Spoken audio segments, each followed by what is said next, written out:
GST 2.0 क्या है? क्या ये मध्यम वर्गीय परिवारों पर असर डालेगा? आज हम इसी मामले को सरल और आसान भाषा में समझते हैं। नई दिल्ली में 56वीं जीएसटी काउंसिल की 2 दिवसीय बैठक शुरू हो चुकी है और इसकी अध्यक्षता वित्त मंत्री निर्मला सीतारमण कर रही हैं। यह सिर्फ एक औपचारिक बैठक नहीं है, यह उस बड़े बदलाव की तैयारी हो सकती है जिसका असर सीधे आम खरीदारी, उद्योग की बिक्री और राज्यों की कमाई पर पड़ेगा।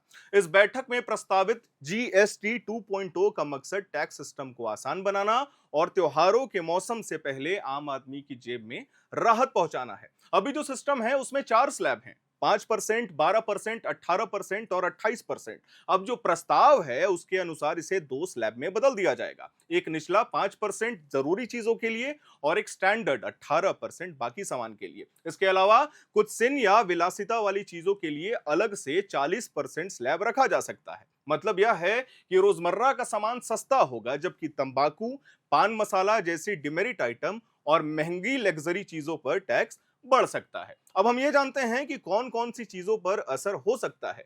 रिपोर्ट्स में तस्वीर साफ दिख रही है। कई न्यूज एजेंसियों के लाइव अपडेट्स के अनुसार जिन चीजों पर अब 12% टैक्स है, जैसे कि सूखे मेवे, 20 लीटर पानी, नॉन ड्रिंक्स, नमकीन, कुछ फुटवेयर और कपड़े, दवाइयां और मेडिकल, उन्हें 5% स्लैब में लाने की संभावना है।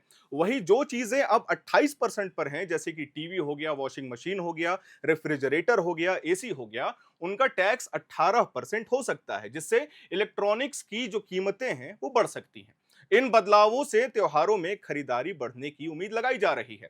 अब हम ये जानते हैं कि कितनी चीजों पर असर पड़ने वाला है। मीडिया रिपोर्ट्स में थोड़ा अंतर है। कुछ रिपोर्ट्स कहती हैं कि लगभग 175 आइटम पर टैक्स कम हो सकता है, जबकि कुछ के अनुसार 400 से ज्यादा आइटम तक टैक्स में बदलाव हो सकता है। इसका मतलब यह है कि रोजमर्रा की चीजों से लेकर पर्सनल केयर, छोटे वाहन और इलेक्ट्रॉनिक्स तक कई चीजें सस्ती हो सकती है। हालांकि यह बदलाव जितना आम आदमी के लिए अच्छा लगता है, उतना ही राज्यों के लिए चिंता का विषय भी हो सकता है। कई राज्य सरकारें, खासकर विपक्षी राज्य, कह रही हैं कि स्लैब कम होने से उनका राजस्व घट सकता है और वो चाहते हैं कि केंद्र सरकार राजस्व की भरपाई करे। झारखंड के वित्त मंत्री ने कहा कि उन्हें राज्य को करीब 2000 करोड़ का सालाना नुकसान हो सकता है और वो तभी प्रस्ताव को मानेंगे जब केंद्र मुआवजा देगा। यानी केंद्र राज्य बहस बैठक की सबसे बड़ी चुनौती हो सकती है।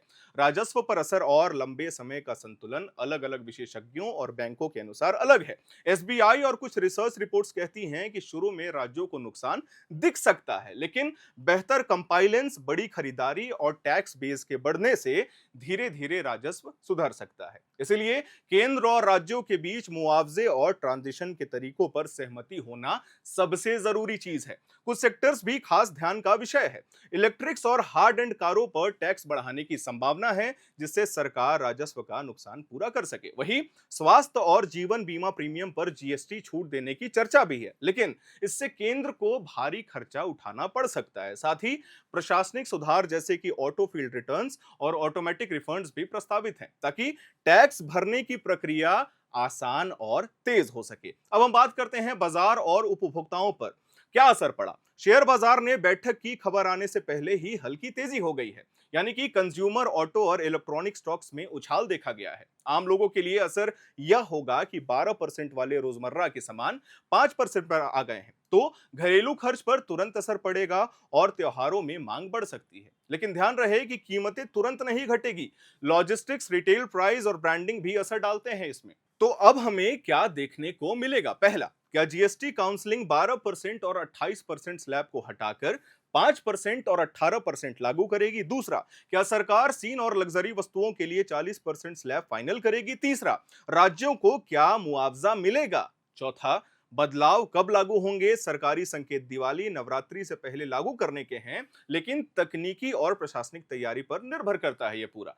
निष्कर्ष यह है कि 56वीं जीएसटी काउंसलिंग की यह बैठक छोटे और बड़े दोनों स्तर पर असर डाल सकती है। उपभोक्ता के लिए राहत, उद्योग के लिए बड़ी खरीदारी की उम्मीद और राज्यों एवं केंद्रों के बीच गंभीर वित्तीय व राजनीतिक बहस। अंतिम लिस्ट और लागू तिथि इस बदलाव की असली तस्वीर तय करेगी। आज और कल की घोषणाएं इसीलिए सिर्फ आर्थिक ही नहीं है, बल्कि राजनीतिक और सामाजिक मायने भी रखती हैं। कि इसका असर हमारे देश पर क्या पड़ने वाला है। जैसे जैसे जीएसटी 2.0 का अपडेट आएगा, हम अपने चैनल पर बिल्कुल स्पष्ट और आसान भाषा में अपने दर्शकों तक पहुंचाएंगे। मैं उम्मीद करता हूं कि आपको यह जानकारी पसंद आई होगी। हमारी वीडियो को लाइक करिएगा, शेयर करिएगा, चैनल को सब्सक्राइब करिएगा। मेरा नाम है हर्षित और आप देख रहे हैं एयर नाउ।